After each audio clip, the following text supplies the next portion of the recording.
नमस्कार विद्यार्थी मित्रांनो. नमस्कार. तर आपल्या समोर पुन्हा एकदा स्पर्धा परीक्षेचं एक उदाहरण आहे. ते उदाहरण आपण सोडवण्याचा प्रयत्न करूया एखाद्या ट्रिकने. तर उदाहरण हे असं आहे बघा. 14 ने विभाज्य असणाऱ्या 3 अंकी संख्या किती? मग आपण त्या संख्या मोजत न बसता आपण ते ट्रिकच्या सहाय्याने कसं सॉल्व्ह करायचं ते बघणार आहोत. तर सगळ्यात सुरुवातीला आपण 14 ने विभाज्य असणारी लहानात लहान संख्या कोणती आहे ते बघूया.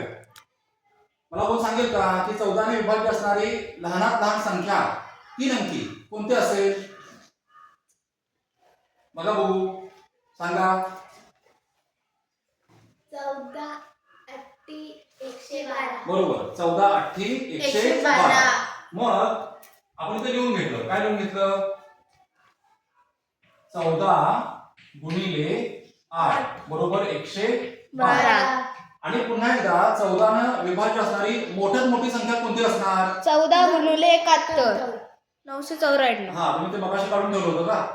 बरोबर. किती आहे ती? 14 गुणिले 71 बरोबर किती येणार? 994. म्हणजे आपण जर याचा गुणाकार केला तर उत्तर येतं 994. तर आपण सुरुवातीला 14 ने विभाज्य असणाऱ्या दोन संख्या शोधल्या. आपण त्यानंतर त्या संख्या सूत्रांच्या मध्ये घालायच्या. ते सूत्र कोणतं आहे आपण ते बघूया. सूत्र मला तुमच्यापैकी कोण सांगणार आहे का?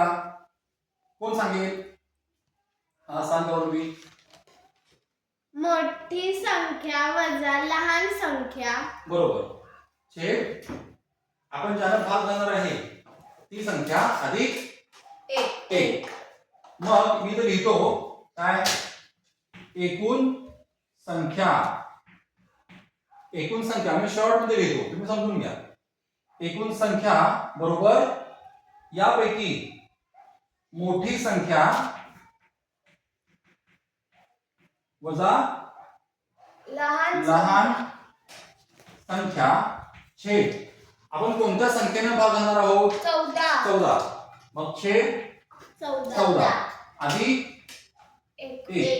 मग सांगा बघूया यातील मोठी संख्या कोणती? 994 वजा लहान संख्या 112 छेद किती आहे? 14 वजा अधिक 1. मग यांची वजाबाकी किती येईल सांगा बघूया. 882. Very good. 882 छेद 14 अधिक 1. आता आपल्याला ह्या 882 ला 14 ने काय करावं लागेल? भागावं लागेल. करा बघूया. 1 मिनिट घ्या. कोण सॉल्व्ह करेल बघूया. 882 भागिले 14.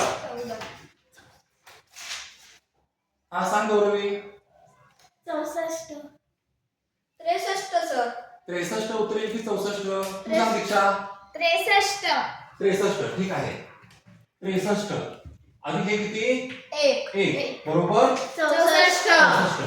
म्हणजे 14 ने विभाज्य असणाऱ्या 3 अंकी संख्या एकूण किती होतील? 64. हे झालं आपलं उत्तर. सर्वांना समजलं का? हो. Very good.